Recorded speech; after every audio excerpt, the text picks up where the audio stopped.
Did you know that nearly 92% of consumers trust personal brands over traditional advertising? In today's digital landscape, building a strong personal brand can be a game changer for entrepreneurs and professionals. Joining us today is Urmi Hossain, a vibrant force in the world of finance and a passionate advocate for women's education. In 2020, Urmi founded a blog specifically aimed at empowering women and girls by offering financial education that's often less accessible to them, challenging the status quo and providing essential tools for their financial independence. In addition to managing her successful blog, Urmi is an avid boxer, a voracious reader, a podcast enthusiast, a polyglot, and a dedicated volunteer for organizations targeting women's issues. She's also in the process of writing her second book, and today she's here to share her insights on her self-brand journey and its unique challenges. Welcome, Urmi. Hi. So glad to have you here and to learn all about you. I know you're not specifically an entrepreneur. However, you do a lot of entrepreneurial things. So I'm curious about that. So share a story about, or like a light bulb moment or an aha moment that kind of launched your brand into the spotlight that just like changed the course of history for you. Yes, it actually was in 2020.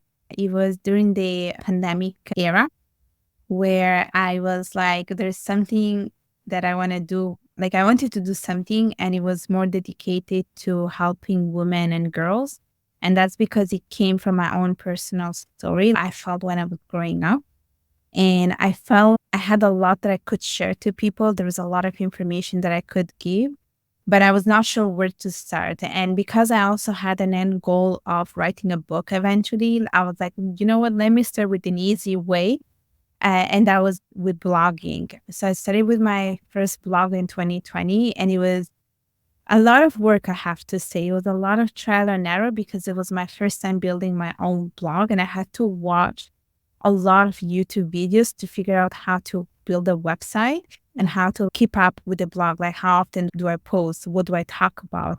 And initially I was I want to say, like, I was a little bit insecure, and I was not also okay sharing a little bit about my story. And after talking with some people, they were like, but if you are trying to get people to like you, you have to tell them who you are. You have to tell them your story. You have to show your picture. Indeed, initially, I was always like hiding myself. It was my blog, but I would never put my name. I would never say who I was. I would never put my picture. And after that, I had to be comfortable with the uncomfortable. So it took me a little bit to basically be okay and telling a little bit about myself. So then after a couple of months, I put my story and I told the world who I was. And then from there, basically my whole journey started with blogging, YouTubing, creating my first book, creating ebook, being associated with other organization. But it was really hard at first because I had no clue of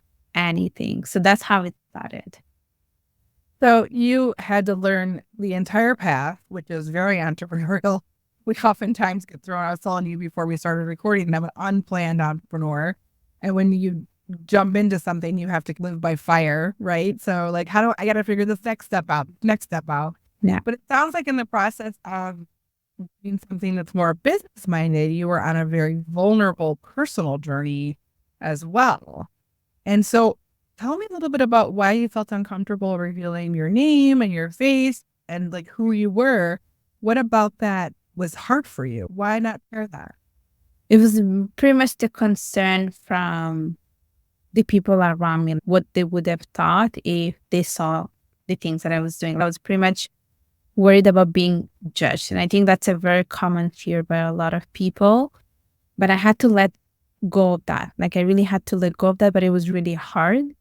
And I'm glad that I did let go of this, because one of the things that I actually learned this week is I was doing a Udemy course and they were sharing what are the 20 hacks to be a successful person. And they were saying that if you want to be a successful person in life, you have to make sure that you don't care too much about people's opinion. And I'm glad that I was doing that. And now I got the confirmation that, yeah, if you want to be successful, you have to make sure that you're not following people's opinion. So that was one thing that was really hard for me. Like, it was a hurdle for me. And it was especially like a bigger hurdle when I was invited on a YouTube channel to do an interview.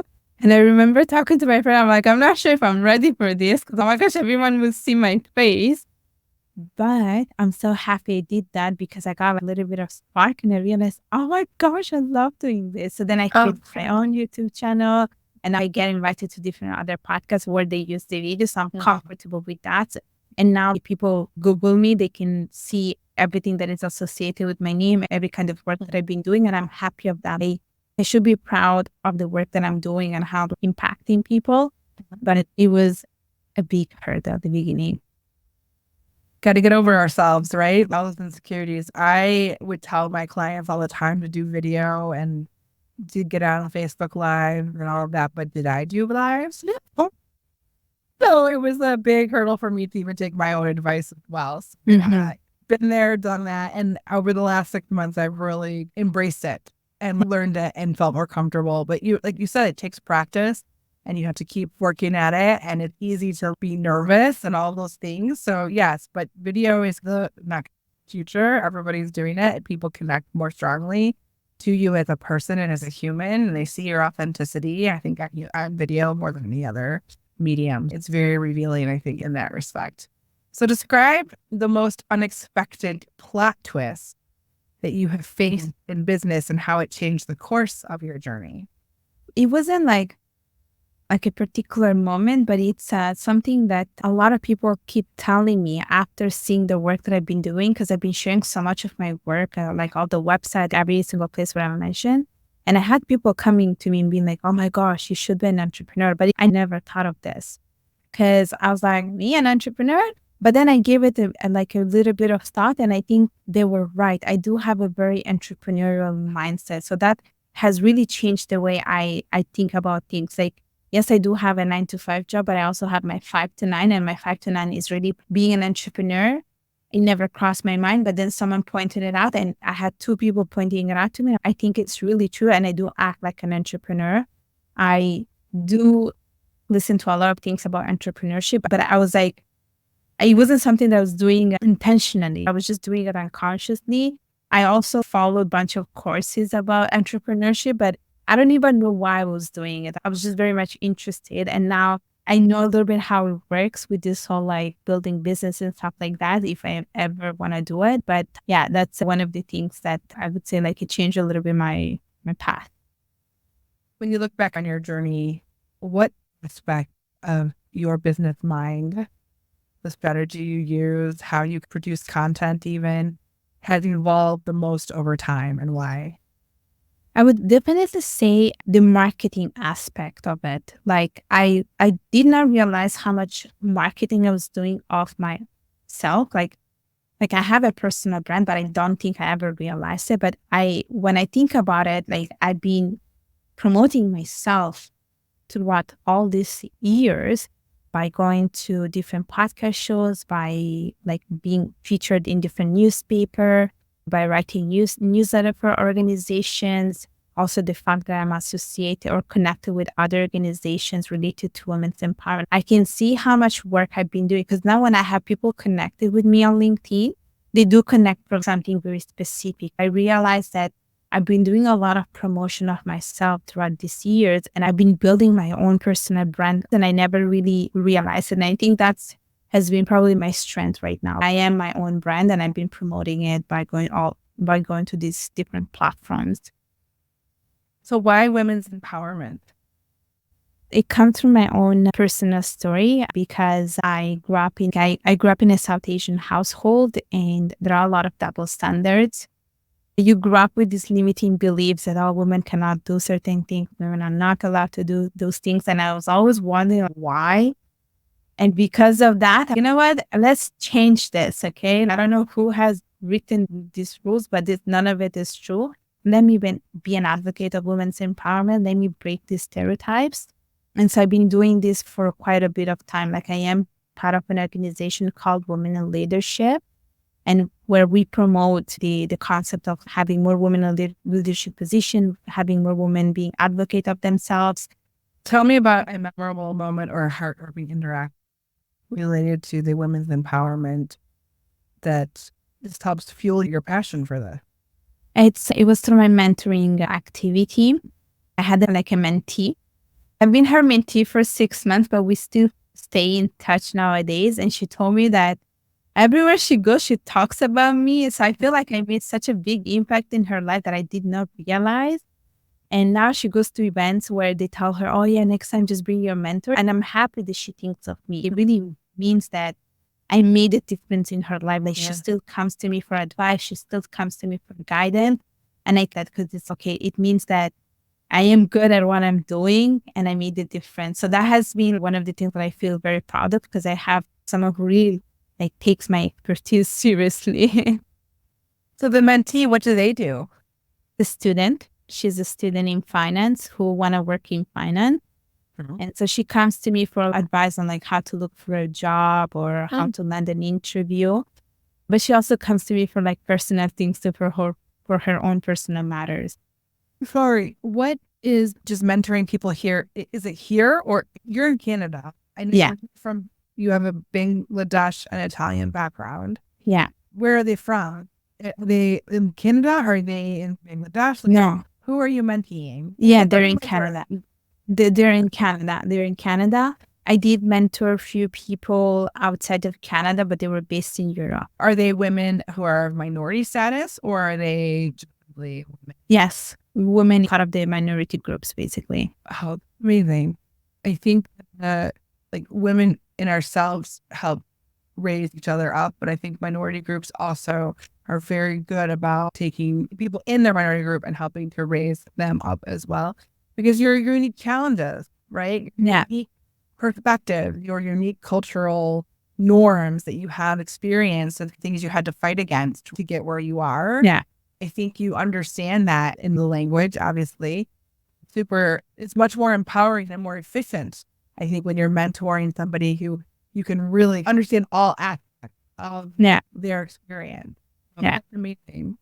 Interesting, because when I first started off in marketing, I worked for Chrysler and I worked for a bunch of men who were my dad's age, white men that were my dad's age. And I remember coming home and telling my dad, I love my job. I was so excited. It's marketing, it's Chrysler, it's a big company, it's sexy. I was like, this is amazing.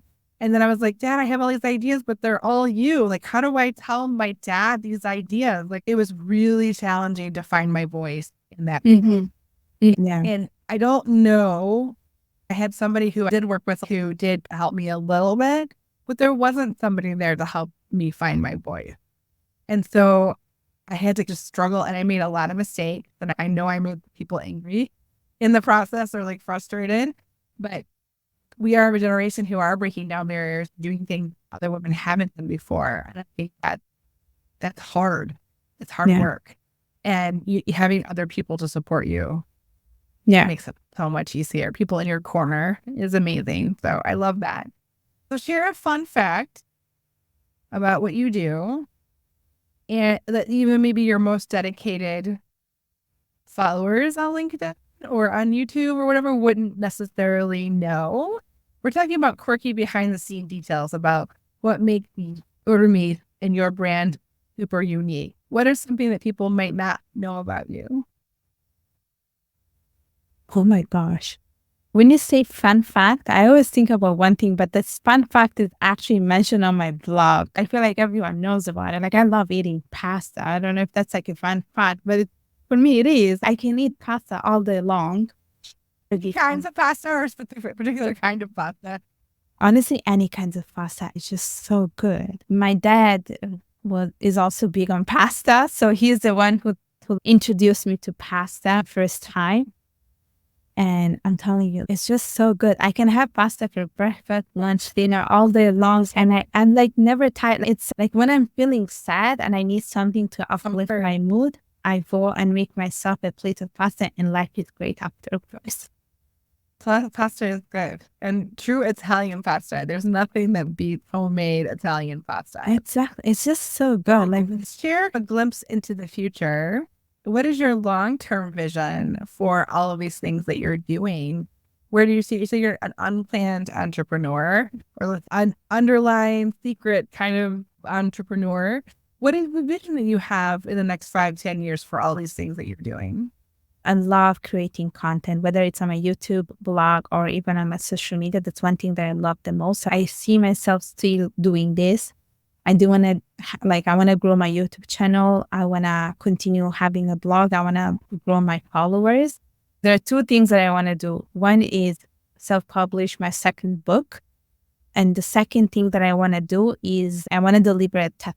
And I've been working on it for the past 5 years. It is my long-term plan. I say it in every single place that I go so I can manifest it and it's going to happen. Those are my two biggest dreams for the time being. And of course, having my brand, like my own personal brand, like to grow and I feel like I've done a lot already. I do have a lot of connections and people connecting with me to know more about the things that I do. I want to keep continuing doing that. So who are the people that would be best to connect with for you? Who's the best person to network with for you? A lot of people that connect with me are actually in the financial sector. And I have a lot of also women connect with me in the financial sector. So that has been nice because like you mentioned a little bit at the beginning, I work in the financial sector and it is very male dominated. So if you want to make yourself heard, you have to work for it. I am working to break those ceilings even in the corporate world. And I want to educate more women to do the same thing for the industry they work for, also in their own household, because it's important. That's the only way you can bring change is only if you take actions toward change. And I love the quotation from Gandhi that says, be the change you want to see in the world. Mm-hmm. I live by that quotation. So that's one thing that I try to also spread among the people that I connect with. If you could change things to be better, what are the things that you would want to change? Definitely to have a more equal society. But I think one thing that I probably would like to see end is child marriage. Because like in Bangladesh, one thing that is still very much prevalent is child marriage. And I am part of an organization that is working towards fighting child marriage. But unfortunately, it's a persistent, it's a problem that is still there. A lot of girls actually underage are given for marriage because they're seen as a financial burden by families. They're not seen as just valuable for the families because we're not seen as breadwinners really in that type of environment. So I would like to change that, honestly. And being part of some of the organization that works toward it just helps me to be educated and also to share a little bit my own ideas about it.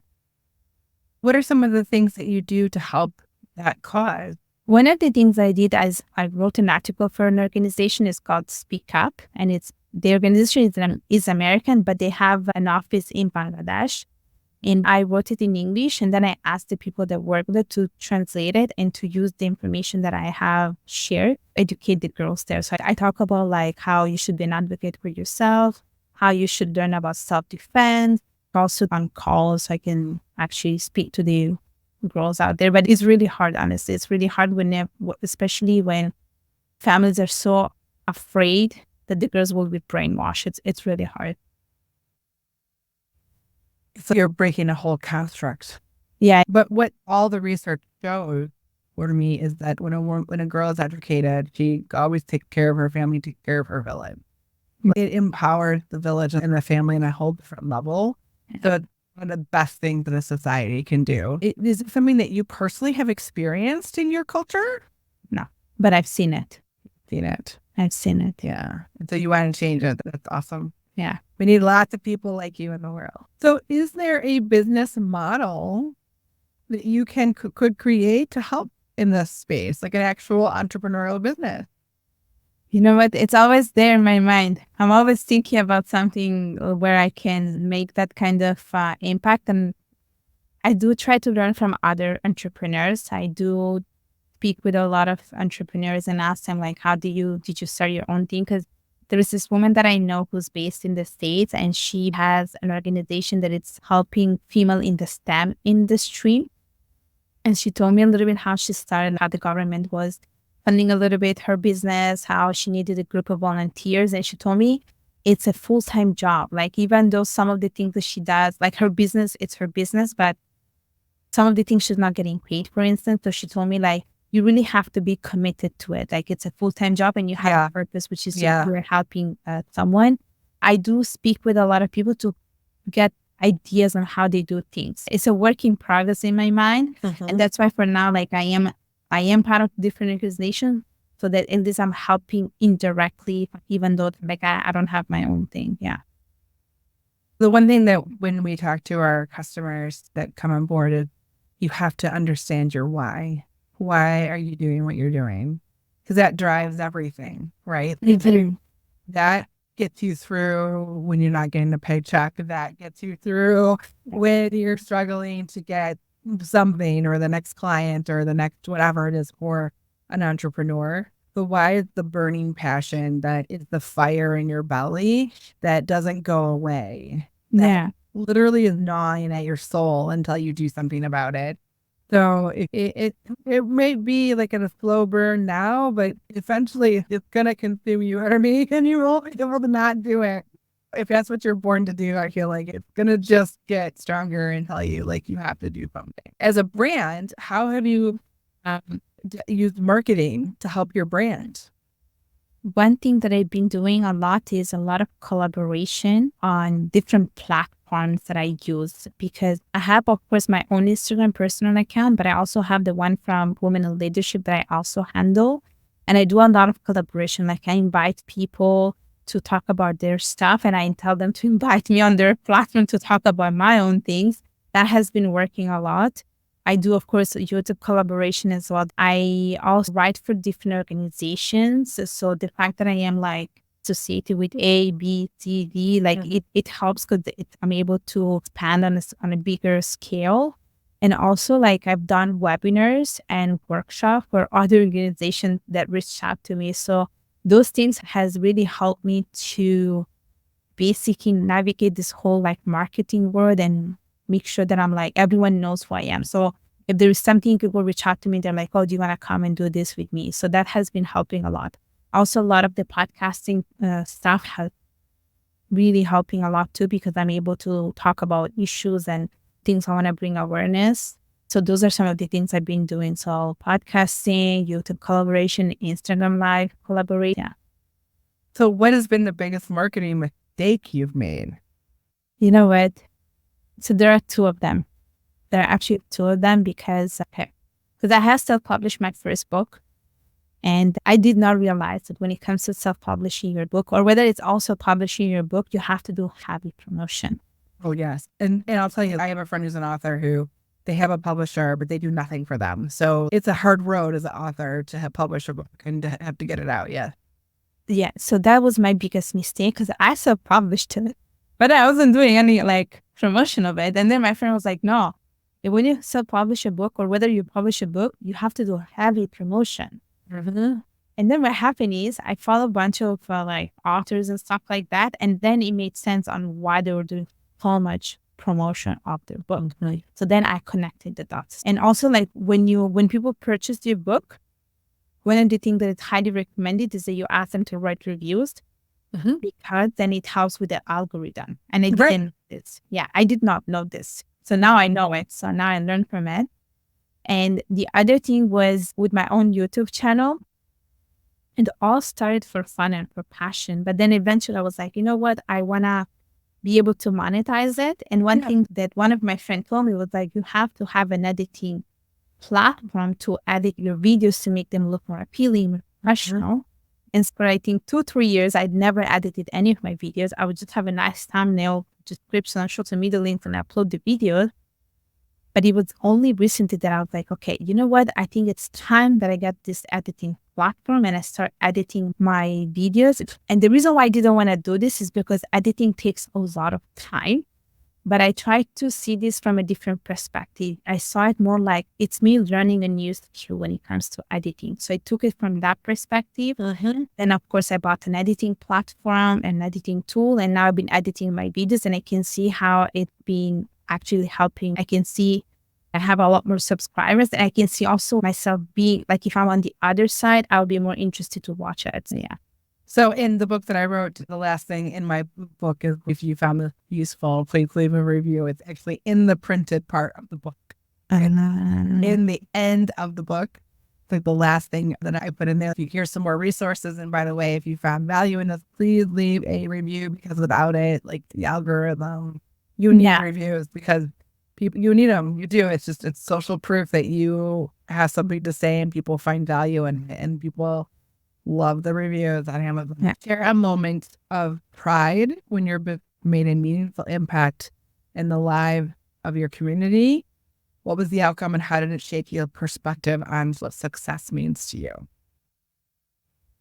So for me, success means to do the things that you love and to do the things that bring you fulfillment. One of the things that I'm very much proud of is the connection that I have made. And I do have people, it shows that my work is being paid off somehow. Because it's honestly, it's really hard at the beginning because when you're trying to build something and that no one is commenting anything, no one is reaching out to you, you really do feel demotivated because you're like, okay, do I just give up? But then you start to see that your work is coming to fruition and people actually reaching out.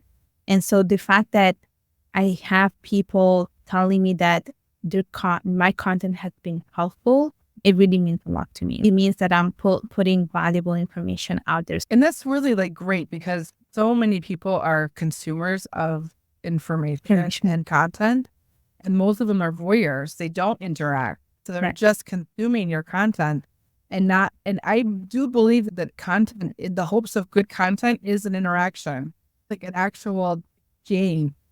And so if you're a voyeur and you're a listener, please comment something of the content that you're consuming and you enjoy, because it does matter to those of us that are creating content on a whole different level.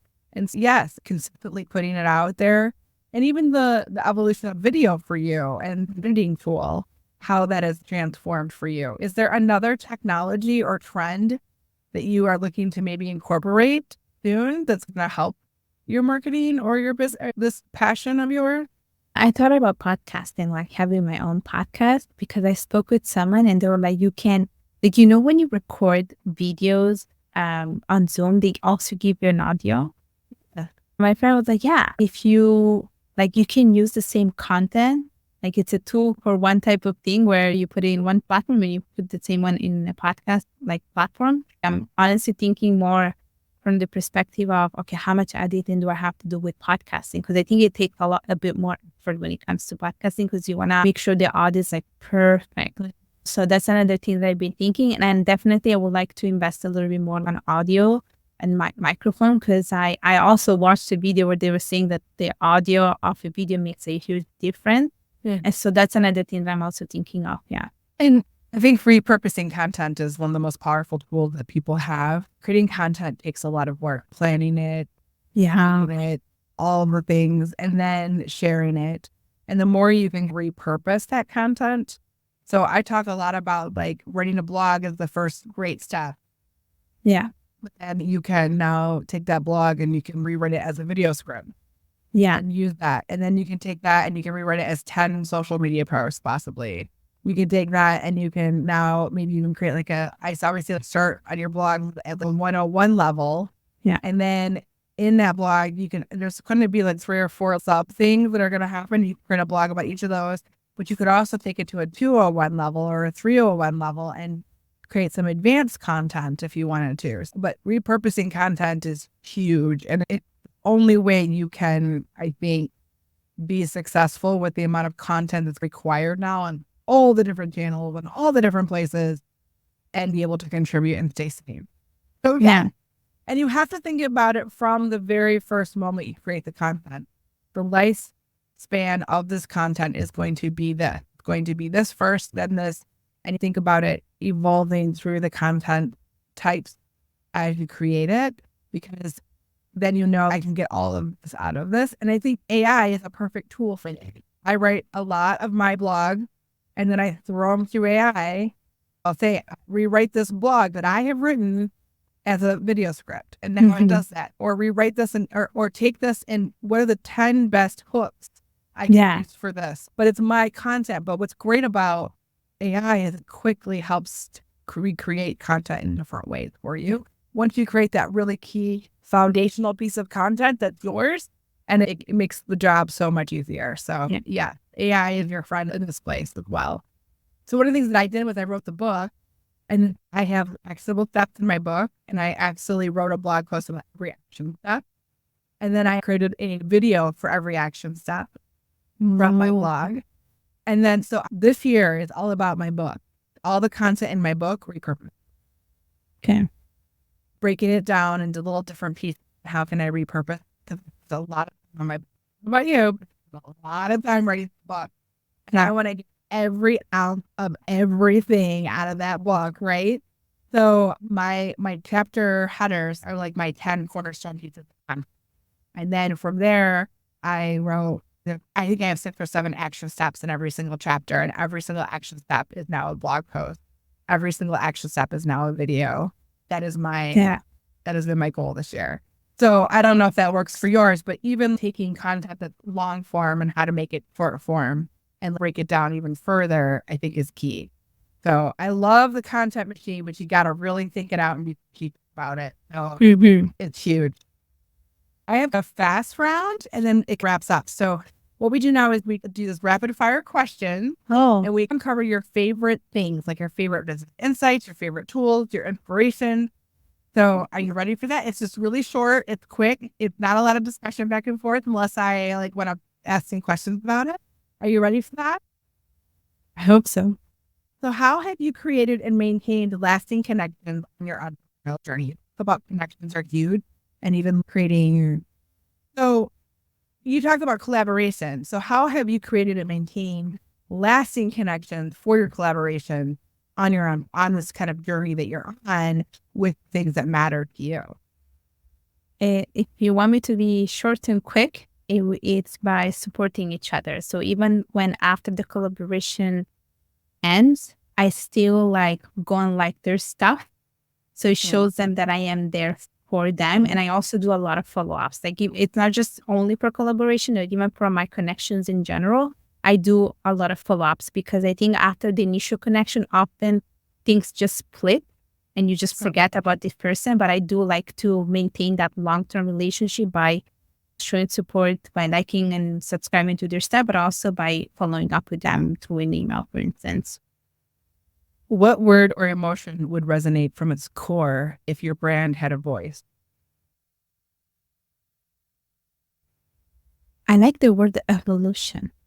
My message is that whoever interacts with me, they go through a transformation and they become much more confident. They believe in themselves. So they go through a whole evolution, basically.